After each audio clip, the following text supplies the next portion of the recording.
Most small business owners are watching the wrong number. Revenue is not the score. It's not even close. The score is what's left after everything it costs you to earn that revenue, and whether that number is getting better or worse over time. And once you know how to actually read that, a handful of simple calculations will tell you more about your business than a dozen monthly reports sitting in your inbox ever have. In this video, I'm going to show you which financial ratios move the needle most for the small business owners, how to pull these numbers from what you already have so there's no guessing involved, and what these ratios are actually telling you so you can stop relying on someone else to interpret your own finances. So here's a question for you. When you go to the doctor for a checkup, what do they actually do? They don't walk in, confirm your breathing, and send you home, right? They check your blood pressure, your heart rate, your oxygen levels, your temperature. Maybe they pull some labs because being alive doesn't tell them whether you're healthy. Now, think about how most small business owners check in on their business. They look at revenue. Sales are up, so things must be good. Sales are down, so something's wrong. And that's kind of it. Revenue is the you're still breathing check.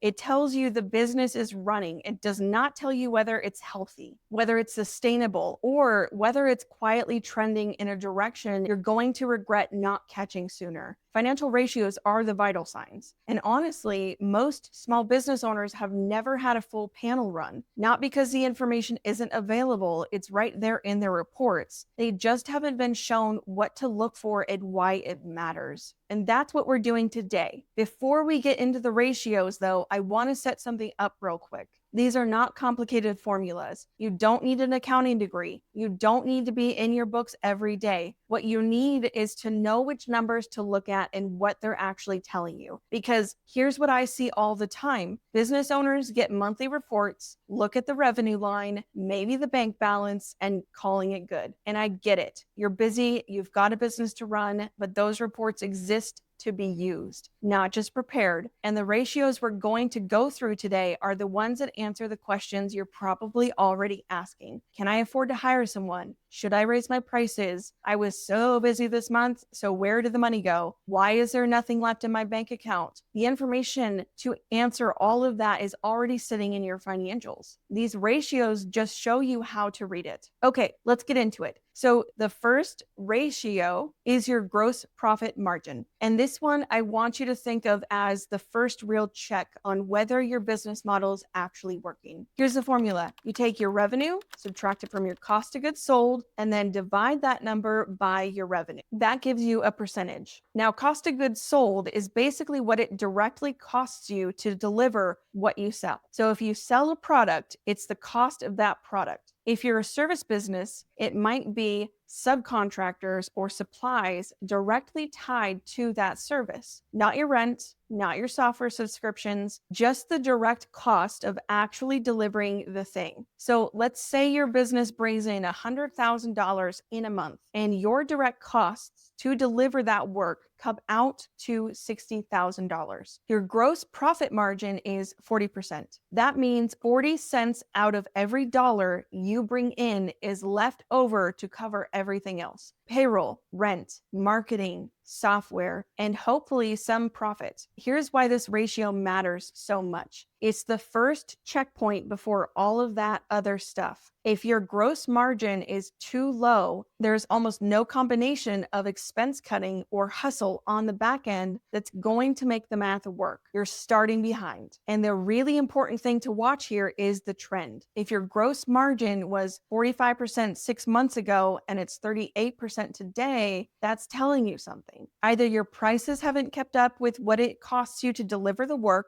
or your direct costs have crept up, or there's some waste in the delivery side of things that's eating into it. A falling gross margin is often the first warning sign. It can show up here before it shows up in your other numbers. So if you see this number dropping month over month, that's a pricing conversation or a cost conversation, not a we need more sales conversation. Okay, so now that we know what's left after direct costs, let's talk about what's actually left after everything. This is your net profit margin, and the formula is simple. Net income divided by revenue. Net income is what's left after every single expense on the profit and loss has been paid, not just the direct cost, all of it. payroll, rent, software, marketing, and all other business operating expenses. So if your business brings in $500,000 in a year and your net income is $50,000, your net profit margin is 10%. That means for every dollar you earn, you're keeping 10 cents. Now, is 10% good? Honestly, it depends on your industry and your situation. But the more important question is whether it's getting better or worse over time. Because here's something I see a lot. A business grows revenue, sales are up, the owner feels good, things are moving. And then quietly, net margin starts shrinking because expenses scaled faster than income did. New tools, extra staff, more overhead to support the growth. None of it felt like a big decision in the moment. But over 12 months, it added up. And now the business is making more money and keeping less of it, which is a really frustrating place to be. And it sneaks up on people. This is where something I call subscription creep tends to show up as well. Little tools, platforms, services that made sense when you signed up. Maybe some of them you barely use anymore. Individually, none of them look alarming, but when you put all of those together and see what they're doing to your net margin, it's a very different picture. Now, I want to be clear here because sometimes a dropping net margin is actually part of a growth phase. You're testing things out. You're trying out new tools and strategies to figure out what's working, and that costs money. So if you're intentionally investing to grow, a temporary dip in net margin can make sense. The goal is that as you find what works, your revenue keeps climbing and your expenses start to level out. And that's when the margin comes back up, usually higher than it was before. But what you don't want is a margin that keeps dropping with no clear reason and no plan attached to it. That's when it's worth stopping and asking where the money is actually going. Okay, the next one. And this is one I think surprises people because it feels like a decision you make once and then it's done. But payroll is actually something you should be watching against your revenue on a regular basis. This is your payroll ratio. The formula is your total payroll divided by your revenue. For most small businesses, payroll is the biggest controllable expense. And the key word there is controllable. So this ratio exists to help you make payroll decisions with actual data instead of gut feeling. Let's say your total payroll is $40,000 in a month and your revenue is $100,000. Your payroll ratio is 40%. That means 40 cents of every dollar you bring in goes toward paying your team. Now, here's where this ratio becomes really useful. Say you're thinking about bringing someone on, or maybe there's a conference you want to attend and it means some of your team is out for a few days, which affects output. Before you make that call, check this number. If payroll is already sitting at 45% of revenue and revenue isn't growing, adding a team member is a real financial risk. If it's at 25%, there may be room. Either way, it's not a gut call anymore. The other thing this ratio catches is slow creep. Raises, bonuses, adding hours here and there. None of it feels dramatic in the moment. But if your payroll ratio has gone from 30% to 42% over the last year and your revenue hasn't kept pace, that's a problem that's been building quietly. And this ratio is what surfaces it. So before you hire, check this number. Before you give raises across the board, check this number. It doesn't make the decision for you, but it tells you what the decision is actually going to cost. So we've talked about what it costs to deliver the work and what you're keeping after everything. Now, let's look at what's happening in the middle, because this is where a lot of businesses lose ground without realizing it. This is your operating expense ratio. The formula is your operating expenses divided by your revenue. Quick note on what operating expenses mean here, because I want to be specific. We're talking about your overhead costs, your rent, your software, your utilities, your marketing, your administrative costs. Things that keep the business running, but aren't directly tied to delivering your product or service. That direct delivery cost is what we covered in the gross profit margin ratio. This ratio is everything that lives on top of that. And the reason I want to separate those two things is because the problems they point to are very different. A gross margin problem usually points to pricing or the cost of delivering your product or service. A high operating expense ratio usually points to overhead,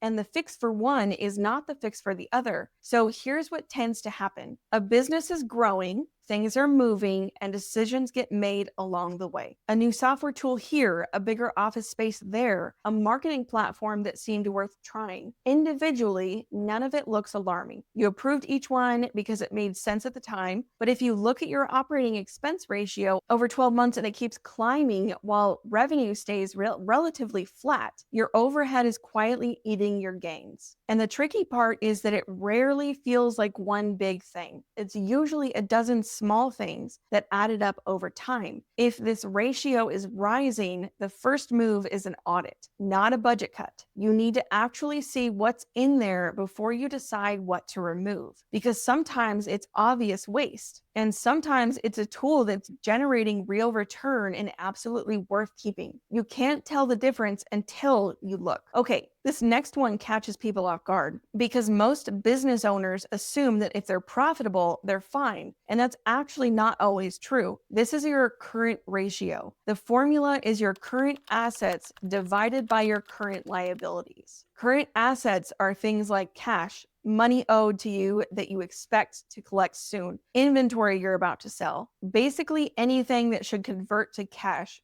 within the next 12 months. Current liabilities are what you owe in that same window. Vendor invoices, short-term debt, payroll obligations, that kind of thing. So what this ratio is really asking is if everything came due right now, could you cover it? Here's why this matters. Profitable and liquid are not the same thing. A business can show solid net income on the profit and loss and still struggle to make payroll or pay a vendor on time because the cash isn't actually there. Maybe it's tied up in unpaid invoices. Maybe it went out in a large purchase. Profit on paper does not automatically mean money in the account. Generally speaking, a current ratio above 1.0 means your short-term assets outnumber your short-term obligations. That's a healthier position. Below 1.0 is a warning sign worth paying attention to. It does not necessarily mean the business is in trouble, but it means there's less cushion than you want. This is also the number lenders look at pretty closely. So if a loan, a line of credit, or any kind of financing is on your radar, this ratio is going to matter to whomever you're talking to. And if growth is something you're thinking about, check this first. Taking on new overhead or expanding when your current ratio is already shaky tends to make things worse faster than it makes them better. Okay, last one, trend comparisons. And honestly, this might be the most important thing I say in this entire video. All 5 of those ratios that we just went through, a single month's numbers tell you something, but a year's worth of those numbers tells you a full story. And the story is what actually matters. This is what I mean by trend comparisons. Month over month, quarter over quarter, year over year, because here's what happens without trends. You pull your payroll ratio and it's 40%. Is that good? Is that bad? Honestly, without context, it's hard to say. It depends on your industry, your model, your stage of growth. But if that ratio was 30% 12 months ago and it's been climbing steadily ever since, now you have information. Now you have a conversation to have with yourself about what changed and whether it was intentional. Same thing with a net margin. A business can show positive net income every single month and still be heading in the wrong direction if that margin is shrinking quarter over quarter, because the trend is telling you something the individual number doesn't. And this works on the positive side too. Maybe your gross margin has been improving slowly over the last year because you've been tightening up delivery costs and it's working. You might not feel that in any given month, but when you line up 12 months of numbers and look at the direction, it shows up clearly. Seasonal businesses especially need this. A slow month in winter does not mean the business is struggling, but if that same slow month is slower than it was the year before and the one before that, that's worth knowing. So here's the practical takeaway. Pull your key ratios for the last 12 months and look at the direction, not just the current number. Are they improving, holding steady, slowly getting worse? That direction is the actual scorecard. And that's the thing that most business owners never look at because nobody showed them it was there. Your report exists to be used, not just prepared. And this right here is how you use them. Now, most of the ratios we covered today are going to pull from 2 places, your profit and loss statement and your balance sheet. The P&L is where you'll find your revenue, your costs, your payroll, your net income. Most business owners are at least somewhat familiar with that one. The balance sheet is where a lot of people get a little less comfortable, and that's where the current ratios live specifically. So if you look at the last ratio and thought, honestly, I'm not totally sure how to read my balance sheet, that's a really common place to be, and I don't want to be the thing that stops you from using these numbers. So I put together a full video that breaks it down in plain language: assets, liabilities, equity, what each section is actually telling you, and how to find what you need without it feeling like a foreign language. Click right here to watch that one next.